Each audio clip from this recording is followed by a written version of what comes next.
ओम शांति। आज 27 नवंबर 2025 के बाप दादा के मधुर महावाक्य हैं।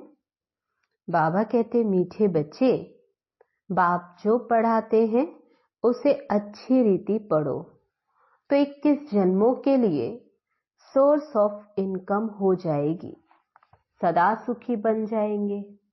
प्रश्न है, तुम बच्चों के अतीन्द्रिय सुख का गायन क्यों है? उत्तर है, बाबा कहते, क्योंकि तुम बच्चे ही इस समय बाप को जानते हो। तुमने ही बाप द्वारा सृष्टि के आदि मध्य अंत को जाना है। तुम अभी संगम पर बेहद में खड़े हो। जानते हो अभी हम इस खारी चैनल से अमृत के मीठे चैनल में जा रहे हैं। हमें स्वयं भगवान पढ़ा रहे हैं। ऐसी खुशी ब्राह्मणों को ही रहती है, इसलिए अतीन्द्रिय सुख तुम्हारा ही गाया हुआ है। ओम शांति।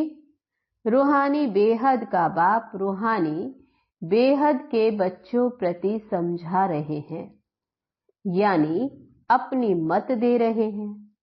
ये तो जरूर समझते हो कि हम जीव आत्माएं हैं, परंतु निश्चय तो अपने को आत्मा करना है। ये कोई हम नया स्कूल नहीं पढ़ते, हर 5000 वर्ष के बाद पढ़ते आते। बाबा पूछते हैं ना, आगे कभी पढ़ने आए हो? तो सब कहते हैं हम हर 5000 वर्ष बाद पुरुषोत्तम संगम युगे बाबा के पास आते हैं। ये तो याद होगा ना कि ये भी भूल जाते हो? बाबा ने पूछा, ये तो याद होगा ना? स्टूडेंट को स्कूल तो जरूर याद आता, एम ऑब्जेक्ट तो एक ही है। जो भी बच्चे जानते, फिर 2 दिन का बच्चा हो या पुराना, परंतु एम ऑब्जेक्ट एक है। कोई को भी घाटा नहीं हो सकता। पढ़ाई में इनकम है। वह भी ग्रंथ पढ़कर बैठ सुनाते तो कमाई होती, झट शरीर निर्वाह निकल आएगा। साधु बना, 1-2 शास्त्र बैठ सुनाए, इनकम हो जाएगी। अभी ये सोर्स ऑफ इनकम है। हर एक बात में इनकम चाहिए ना। पैसे हैं तो कहां भी घूम फिर आओ। तुम बच्चे जानते हो बाबा हमको अच्छी पढ़ाई पढ़ाते। तो बाबा कहते, तुम बच्चे जानते बाबा हमको बहुत अच्छी पढ़ाई पढ़ाते, जिससे 21 जन्मों की इनकम मिलती है। ये इनकम ऐसी है जो हम सदा सुखी बन जाएंगे, कभी बीमार नहीं होंगे, सदा अमर रहेंगे। ये निश्चय करना होता है। ऐसे ऐसे निश्चय रखने से तुमको उल्लास आएगा, नहीं तो कोई ना कोई बात में घुटका आता रहेगा। अंदर में सिमरण करना चाहिए। तो बाबा अटेंशन दिलाते, अंदर में सिमरण करना चाहिए। हम बेहद के बाप से पढ़ रहे हैं। भगवान वाच, ये तो गीता है। गीता का भी युग आता है ना, सिर्फ भूल गए हैं। ये है 5वां युग। ये संगम बहुत छोटा है। वास्तव में चौथाई भी नहीं कहेंगे, परसेंटेज लगा सकते हो। सो भी आगे चल बाप बतलाते रहेंगे। कुछ तो बाप के बतलाने की भी नूंद है ना। बाबा कहते, तुम सभी आत्माओं में पार्ट की नूंद है जो रिपीट हो रही है। तुम जो सीखते हो वह भी रिपीटेशन है। रिपीटेशन के राज का तुम बच्चों को मालूम हुआ है। कदम कदम पर पार्ट बदलता जा रहा है। एक सेकंड ना मिले दूसरे से, जो मिसल टिक टिक चलती रहती है। टिक हुई, सेकंड पास हुआ, अभी तुम बेहद में खड़े हो। दूसरा कोई भी मनुष्य मात्र बेहद में नहीं खड़ा। कोई को भी बेहद की अर्थात आदि मध्य अंत की नॉलेज नहीं है। अभी तुमको फ्यूचर का भी मालूम है। हम नई दुनिया में जा रहे हैं। ये संगम युग है जिसको क्रॉस करना है। खारी चैनल है ना। ये है मीठे मीठे अमृत की चैनल, वह है विष की। अभी तुम विष के सागर से क्षीर सागर में जाते हो। ये है बेहद की बात। दुनिया में इन बातों का कुछ भी पता नहीं है। नई बात है ना? बाबा कहते ये भी तुम जानते हो भगवान किसको कहा जाता, वे क्या पार्ट बजाते हैं। टॉपिक में तो बताते हो। आओ तो परम पिता परमात्मा की बायोग्राफी तुमको समझाएं। यूं तो बच्चे बाप की बायोग्राफी सुनाते हैं, कॉमन है। ये तो फिर बापों का बाप है ना। तुम्हारे में भी नंबरवार पुरुषार्थ अनुसार जानते हैं। अब तुमको यथार्थ रीति बाप का परिचय देना है। तुमको भी बाप ने दिया है तब तो समझाते हो, और तो कोई बेहद के बाप को जान न सके। तुम भी संगम पर ही जानते। मनुष्य मात्र देवता हो व शूद्र हो, पुण्य आत्मा हो पापात्मा हो, कोई भी नहीं जानते। सिर्फ तुम ब्राह्मण जो संगम युग पर हो, तुम ही जान रहे हो। तो तुम बच्चों को कितनी खुशी होनी चाहिए। तब तो गायन भी है। अतीन्द्रिय सुख पूछना हो तो गोप गोपियों से पूछो। बाबा बाप भी है, टीचर सतगुरु भी है, सुप्रीम अक्षर तो जरूर डालना है। कभी कभी बच्चे भूल जाते, ये सब बातें बच्चों की बुद्धि में रहनी चाहिए। शिव बाबा की महिमा में ये अक्षर जरूर डालने हैं। सिवाय तुम्हारे और तो कोई भी ये जानते नहीं। तुम समझा सकते हो तो गोया तुम्हारी विजय हुई ना। तुम जानते हो बेहद का बाप, सर्व का शिक्षक, सर्व का सद्गति दाता, बेहद का सुख, बेहद का ज्ञान देने वाला है। फिर भी ऐसे बाप को भूल जाते हो। माया कितनी समर्थ है। ईश्वर को तो समर्थ कहते हैं, परंतु माया भी कम नहीं। तुम बच्चे अभी एक्यूरेट जानते हो। इनका तो नाम ही रखा है रावण। राम राज्य और रावण राज्य, इस पर भी एक्यूरेट समझाना चाहिए। राम राज्य है तो जरूर रावण राज्य भी है। सदैव राम राज्य तो हो न सके। राम राज्य श्री कृष्ण का राज्य कौन स्थापन करते?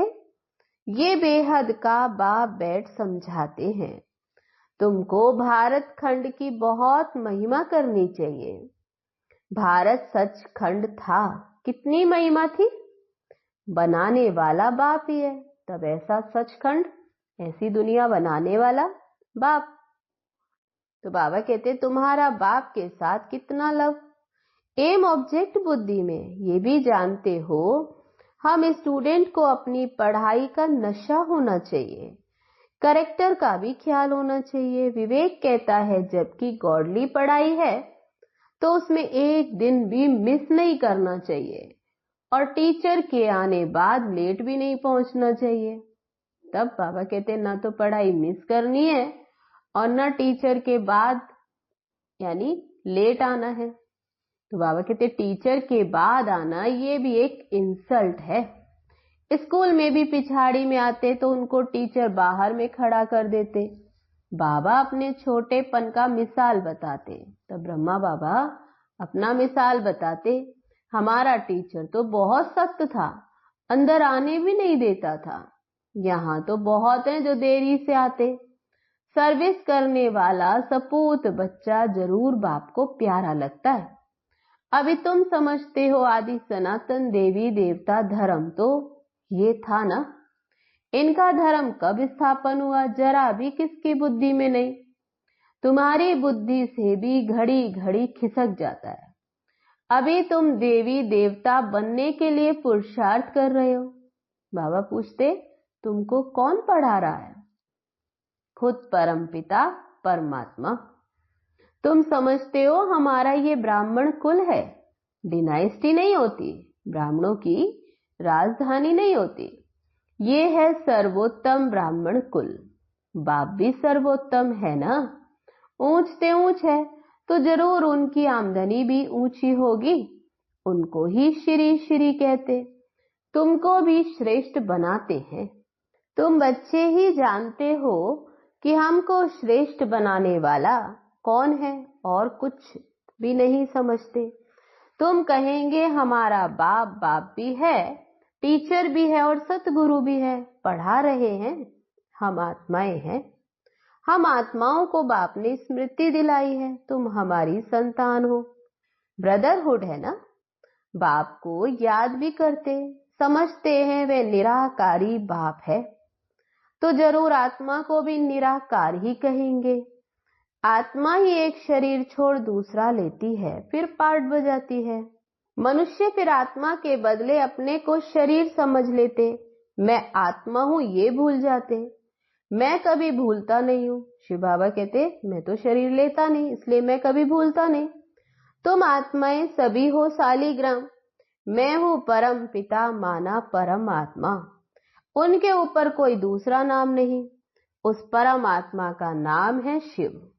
हो तुम भी ऐसे ही आत्मा, परंतु तुम सब सालीग्राम हो। शिव के मंदिर में जाते हो, वहां भी सालीग्राम बहुत रखते, शिव की पूजा करते हैं, तो सालीग्राम की भी साथ में करते।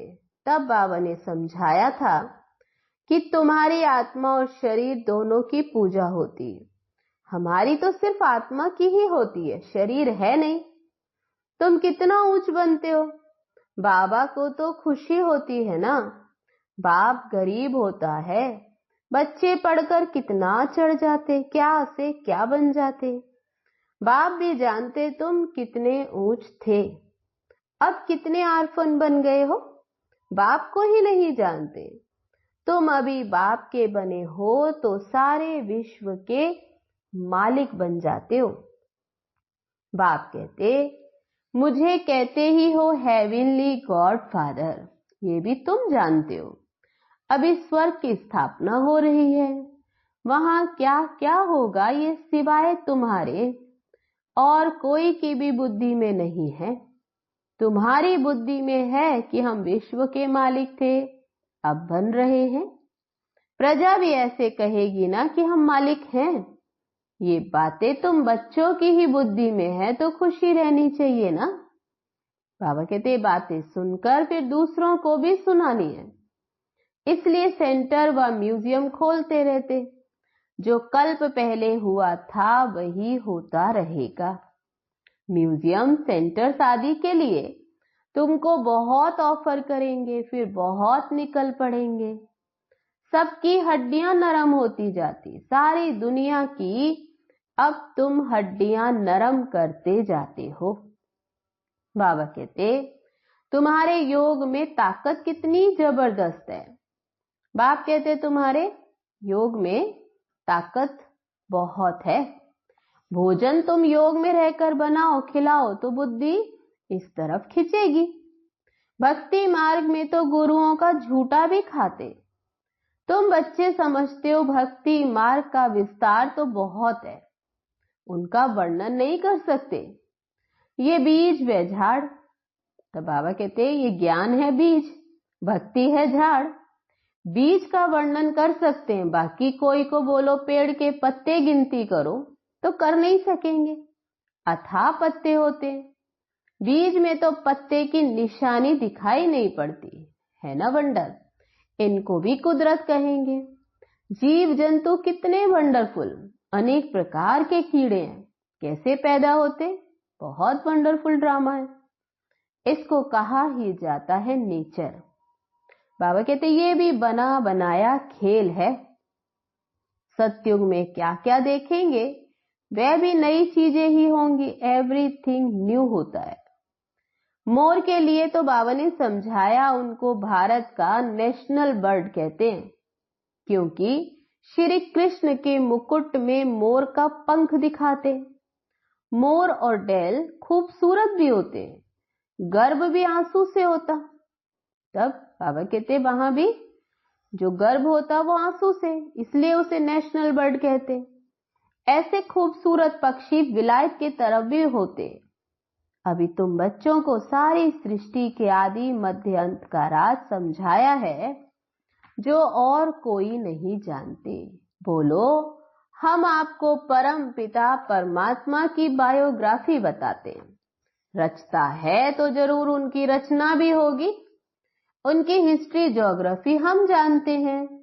ऊंच से ऊंच बेहद के बाप का क्या पार्ट है ये हम जानते हैं।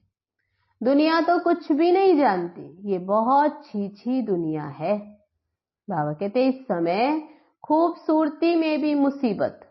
बच्चियों को देखो कैसे कैसे भगाते रहते।